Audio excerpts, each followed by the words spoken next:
요즘 학생들도 성형에 관심이 많죠? 어때요, 친구들? 주변에 한 애가 있어요. 한 애가 있어? 어디? 쌍꺼풀 수술? 친구들의 반응은 어땠어요? 괜찮게 잘 되죠. 괜찮게 생각해. 하고 싶어서 지금 쌍꺼풀 있는 친구들, 없는 친구들이 쌍꺼풀 테이프나 풀 많이 쓰잖아요. 꾸준히 해요? 계속? 하루도 안 빠지고? 한 번 하기 시작하면 한 번 하기 시작하면 헤어나올 수 없어요? 딸이 쌍수 해달라면 노래를 부르고 매일 쌍꺼풀 테이프 아니면 풀을 바르는데 이거 어떻게 해야 되는지 너무 고민이에요. 커서 어린이 성인이 되면 해주려고 하는데 주변 친구들은 다 한다고 조르고 난리도 아니에요. 테이프 풀도 하루 이틀이지 공부하는데 눈 나빠질까봐 너무 걱정돼서 죽겠어요.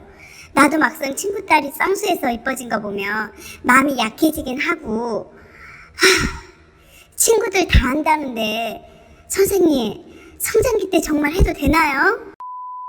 안녕하세요. 성형외과 전문의 윤희근입니다. 중고등학생 성형이 요즘 큰 이슈가 아닐까 싶습니다. 졸업 앨범에 예쁜 모습을 남기고 싶은 것은 자연스러운 일이겠죠. 오늘은 중고등학교 학생들의 코 성형에 대해서 알아보려고 합니다.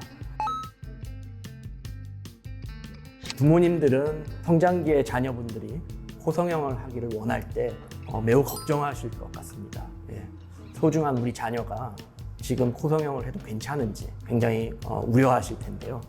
오늘은 코 성형에 대해서 낱낱이 알려드리도록 하겠습니다.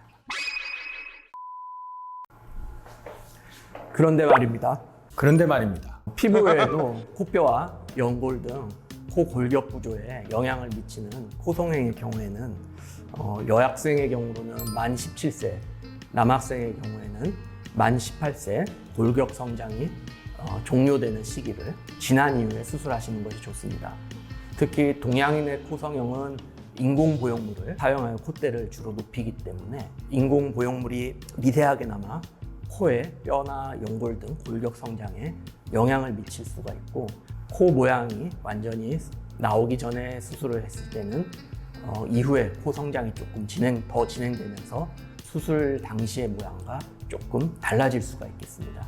하지만 걱정하시는 것처럼 염증 등의 부작용의 리스크는 크게 성장기 수술이라고 해서 높아지거나 하지는 않습니다.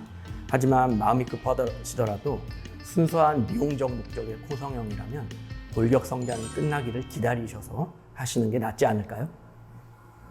그런데 말입니다. 일정 기간 유지되고 체내에서 흡수되는 필러의 경우에는 코의 성장이 끝나기 전에도 콧대를 높이는 데 사용해 볼 수 있습니다. 또한 코 성형을 하실 시기가 될 때까지 코 성형의 시뮬레이션으로 사용해 볼 수가 있는데요. 하지만 코 필러는 콧대에는 효과가 좋지만 코끝이나 콧볼들의 모양을 개선시키는 데는 한계가 있고 또 주사 시술이라 비교적 간단하고 부담이 없긴 하지만은 무한 반복 주사 시술을 하기에는 부담이 있습니다. 완전히 안전한 시술은 아니기 때문에 코 수술의 대체라고 생각하시고 하시는 것은 맞지 않다고 생각합니다. 비염과 축농증은 코 안의 구조물인 비갑계, 비중격, 부비동 이런 부분들을 주로 수술하는 것이기 때문에 코의 외양을 개선시키는 코 성형과는 직접적인 관계는 없습니다. 하지만 코 성형을 할 때에도 비중격 연골을 채취하여 코끝 성형을 할 때 이용하기 때문에 이런 부분은 코 성형을 통해서 비염의 일부가 개선되는 효과가 있기도 합니다.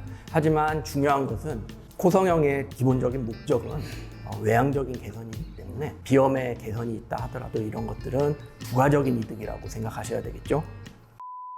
저도 자녀를 키우는 입장에서 코 성형을 너무너무 하고 싶은 우리 중고등학교 학생들의 마음을 이해할 수 없는 바는 아닙니다. 하지만 생애 첫 성형인 만큼 안전하게 하는 것이 무엇보다도 중요합니다. 이번 편에서는 안 되는 부분에 대해서 너무 많이 설명을 드려서 힘드셨죠? 다음 편에서는 되는 부분에 대해서 자세하게 설명드리도록 하겠습니다.